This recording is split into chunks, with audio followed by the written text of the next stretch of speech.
Hey, good morning. Welcome to Ritz, Rambling in the Car. Today I want to talk about ownership of one's hobbies and then the practice of possibly trading in. So I'm going to talk a little bit about a pretty popular gaming store where their primary business model is buying and selling used games. Every once in a while I will go through my collection and I'll take an honest, hard look at my collection of games and such and decide, am I going to play this anymore? At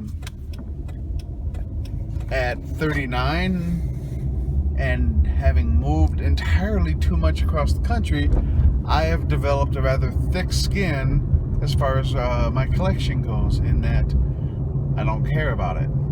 I don't give a fuck about my collection of games. And this now kind of also extends to my board game collection as well, wherein I will look at a game and I will seriously consider, okay, I haven't touched this game in 2 months or 3 months or however long. I haven't touched it in this very long time. I don't know if I'm going to play it anymore, or I can't think of the next time I'm planning on playing it. So I went through my video game collection and I took a long, hard look at some of my games, and I've hit the point where I guess if I don't think I'm going to play a game, I'm going to sell it and use that money toward getting something new. So I got rid of, and actually a little painful to say it, but I played Legend of Zelda, Twilight Princess. I played through it the one time. I did everything in there that I wanted to do. I enjoyed the game immensely. And I haven't touched it in probably about 2 months. It's a good game. Did it deserve to be gotten rid of? Why hold on to it if I was going to not play it again? So got rid of Legend of Zelda Twilight Princess for the Wii U. Also sold off Hyrule Warriors because I realized I wasn't going to play that anymore. And if I do want to pick up Hyrule Warriors again, they do have the version for the 3DS with Linkle.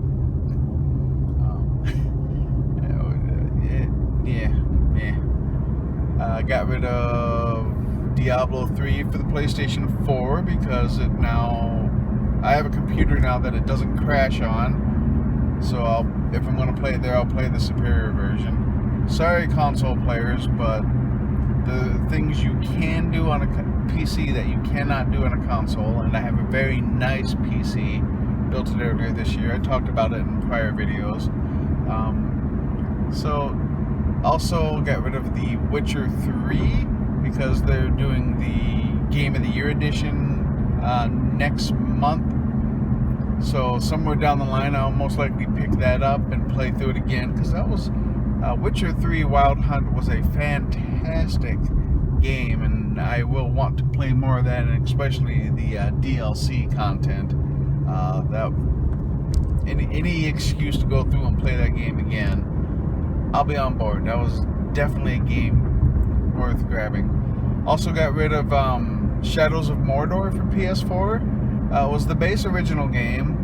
I was able to pick up on like a Steam sale or a Humble Bundle sale. I was able to pick up Shadow of Mordor and all the current expansions out for PC.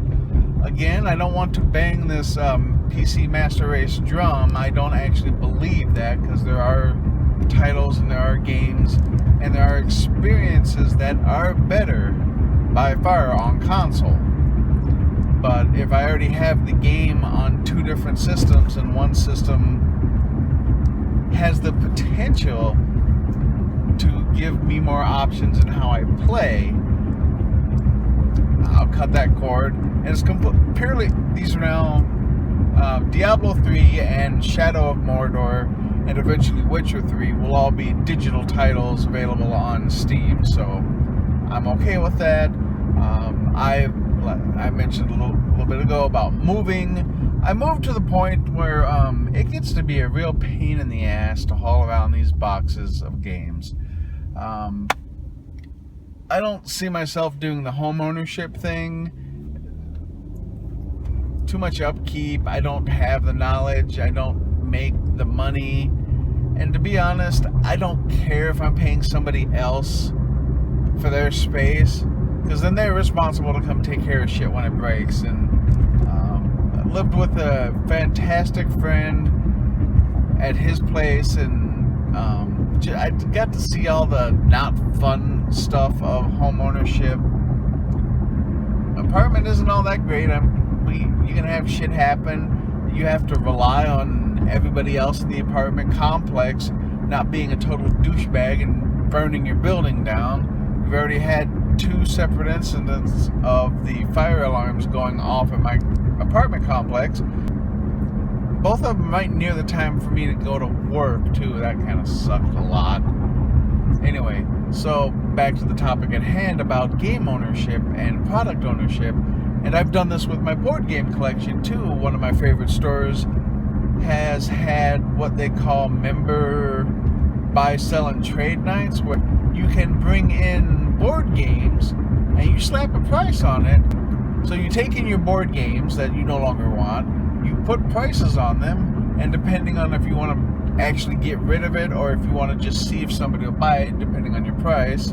So like I priced stuff out to sell. I picked up stuff that was priced to sell. It supports my hobby. But occasionally, my hobby is I look at a board game and I go, alright, I haven't played, let's see, what have I got? So I can actually tell a story of, I had a board game, Descent 2.0. I bought it just when I was getting into board gaming and didn't know everything. I didn't do enough research on it. It's a dungeon crawl where you have up to 4 players or your adventuring party, and then you have 1 player who is your DM or your GM or however you wish to refer to it. But you have 1 player who is the evil overlord, and he or she puts out your objectives, and you're battling against the 4 heroes trying to progress your own objectives. So it's a neat take on it, but a lot of times what seems to happen is one person winds up getting stuck being that overlord player. The other players don't want to cycle around, or, well, I played my character the last 2 games, I kind of want to keep going with him. So after having it for a while, and I got a couple plays in, and it fell flat a little bit. The gameplay is fine, the miniatures are good, the board game components were fine, but it was just a case of I was seeing that I was going to wind up getting stuck being that evil overlord player. And after a while, one of the first events, I took it out there and sold it off for a lot less than I paid for it, and that would normally have been end of story. I got my money for it, I played it, and then I used the money from selling it for something else.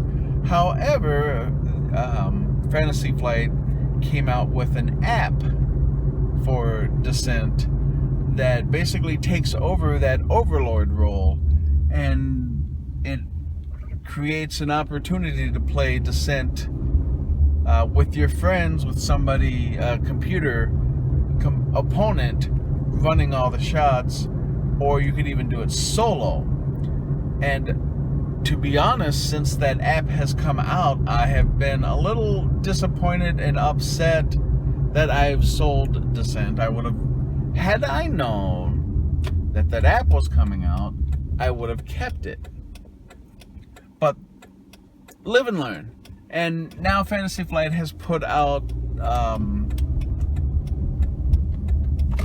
at least one more game, the Mansions of Madness 2.0, and it actually requires you to have the app companion from the get-go. The old Mansions of Madness did the same thing. One player was the evil Cthulhu, whatever, running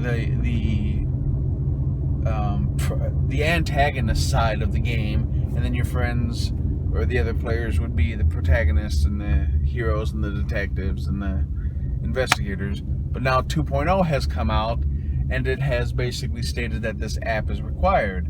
So they're seeing a need to include a way for people to not be stuck in a certain role. And like I said, I now kind of regret selling Descent 2, but I had no way of knowing that app was going to come out. So I think if I ever see a used copy of Descent, I might pick it up again and play through the app. So anyway, this has been my rambling video. I appreciate you watching. I'll see you next time.